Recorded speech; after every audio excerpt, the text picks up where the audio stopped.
Hey everybody, welcome to Garrett's Games of Geekiness, and again, our videos that we are doing of some of the Essen releases that we picked up at Essen 2024. This week, it is Rooster Chase from Costa and Pythagoras. How you doing, honey bunch? I'm doing good. How are you doing? Good, good. Hey, before we get started, remember, thumbs up, subscribe, and we have our audio podcast that comes out at this point 2 times a week, Wednesdays and Sundays, as we're trying to get as many of these Essen 2024 releases covered here. So remember, you can support the podcast by going to patreon.com/GarrettsGames or down in the show notes and check out the extensive list of games that no longer fit on our shelves but belong on your table. All those things help support the podcast and keep these things coming your way. This week, Rooster Chase, Costa, and Pythagoras games. This is a family-oriented game where the king, unfortunately, has the roosters have gotten out of the pen. Probably the king didn't do it. The king probably didn't do it. But the king wants the village to work together to get all of the roosters back and is offering rewards to do so. And the king, the queen, and the princess are all offering different rewards. And you have pattern building and arrays that you are taking cards from over the course of 2 rounds as you get 10 roosters and try to collect sets and make patterns. So let's see what this game is all about. So as I said at the top, in Rooster Chase, we've got roosters who have escaped the run, and we have worms that we are going to use to get those roosters back. Actually, the worms are up here. We each get a hand of 4 cards. These are different colored worms. There's 4 different colors. I happen to have 3 of those colors in my hand. Shelley also has 3 of those colors. None of the yellows are represented in our hand, but you can see that they are drawn differently, so anybody with color blindness can easily see the worms. On a turn, you are going to take one of the worms in your hand, replace one of the roosters out here, and put a worm in its place.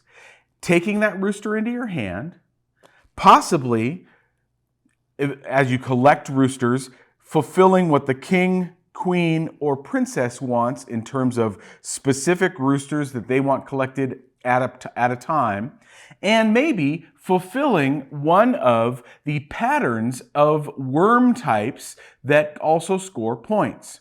So you can see here that the roosters all want 2 different types of worms that they prefer. So for example, if I'm looking at what the king, queen, and the princess want, 2 of the 3, so the higher scoring ones, want this type of bird. Notice that, it's good to look at the array that you have of the roosters and see what's available. You can see that there are only 2 of the black ones. There's only 2 of this type.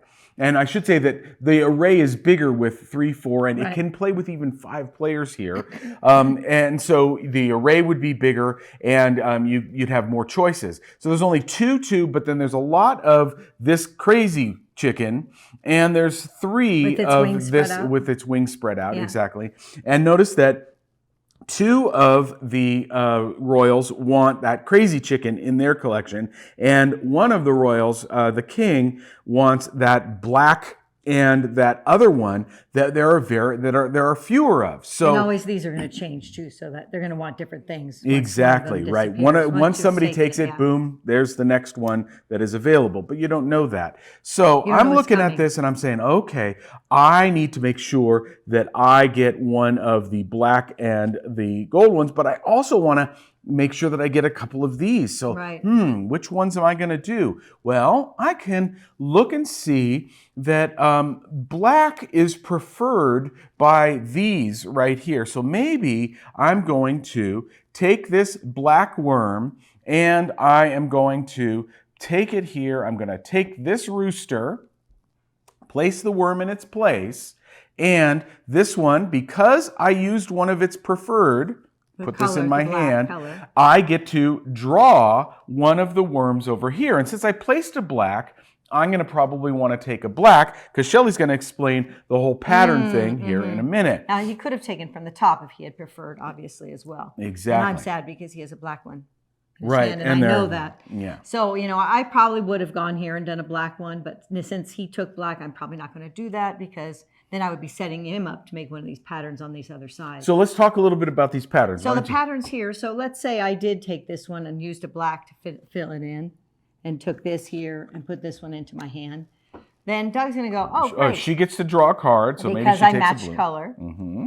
And Doug's like, cool, you just set me up because you want to make one of the patterns that are over here. Each one of these, this yellow, blue, red, and black. The black one is the one we kind of set up. And we have one that is the vertical. So with the column here. So this 3 matches this one. So he's already earned 3 points. So that probably would not have been a smart move for me to do, but I might have done it anyway. Exactly, right. So that is one possibility. So I get to keep this. I have earned 3 points. 3 points so far. And notice that there are no more of the black worms and a column, so that can no longer be replicated. However, now some of these other ones might be better. Like, oh, this one, I might want to do this one as a black, like a diagonal. But I'm like, but it wants yellow and blue. Now I can still do that. Well, yeah, exactly. Whoops, wrong thing. So say Shelley has another black worm in her hand. All right, had to go find this.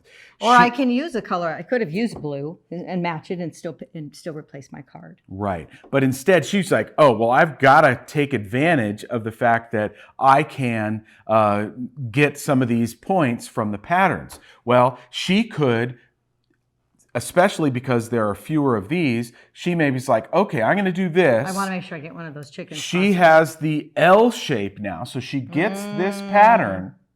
But because this chicken, this rooster, doesn't like or doesn't prefer black or worms, she got the pattern, but she didn't match, so she doesn't get to draw a new worm and therefore is down to 3 worms in her hand. So I'll never have 4 for the rest of the game. For the rest of the game, exactly. I could do that again in the future and just have 2 cards. Yeah. But you're limiting yourself tremendously. You could even have just 1 if you wanted. Exactly. Now, once you have something that, so for example, if I had, over the course of the game, taken this black one and was able to get this one, of course, worms would be in this place. Yeah. I now have kind of this regal chicken here, the black one, and these 2, I can, as soon as I get that, I have a set, I can turn that in, and I have fulfilled what the king wanted, which was the black, the regal one, and the 2 of that one breed.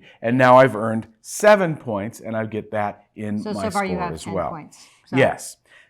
In a 2-player game, all but 2 of the roosters will be taken in a round. Then you reset, new set of roosters You from don't the reset deck. this part. It's still Of course, same. this stays the same because you're holding on to these. And you go through and you collect 5 more chickens. And it's always, each round, 5 chickens that you are collecting. So in a 3, 4, or 5-player game, there's actually more of these left over because since you're taking 5. In a 3-player game, you're putting out a grid of 20. So 5 will be left. So it's a really tight game with 2. But it's nice that have a little bit, have more choice and more options in the higher player counts. Yeah, and you may be making more of these different patterns, obviously. And your goal is, of course, to get the most points. And this will give you 3 each time. And these are 7, 4, and 2. Exactly. And when the game ends, you add up the points on all of your scorecards. If there's a tie, the person who collected the most king demands breaks the tie, and that's the game. So what'd you think? I think it's fun. Yeah. It's a great middleweight, family-friendly game. Definitely family-friendly game. Yeah, I mean, I would say it's pretty light. Yeah, it's a light game. It's fun though. I mean, you're trying to make the patterns. You're making your patterns over here. You're trying to collect these. Obviously getting these 7 pointers are good. Yeah. But if there's 2 and you aren't going to be able to get one of them, then you're going to be trying to get some of the lower ones. And, you have to think, when is the best time to not match the worm type? Yeah. Because then, of course, you're playing with less cards, Playing with which fewer limits exactly. your possibilities, but you also want to get the specific chickens so that you can accomplish these goals from the king and queen and princess. Yeah, I really like this game. I think it's a nice, light family game. One of those games that you can pull out after dinner and play, or as you're waiting for people to come to the game group, play this. Plays in 20 minutes. Yeah, nice, really fast. fun. Yeah, fast game. And even though it says 2 to 4 on the box, in the rules it says 2 to 5. So hey, you can add an extra player. That's even better. So again, this is Rooster Chase from Costa and Pythagoras. Check it out. All right, that'll do it for this week. Remember, listen to the podcast, give us a thumbs up, subscribe, and we'll see you next time. Take care. Bye.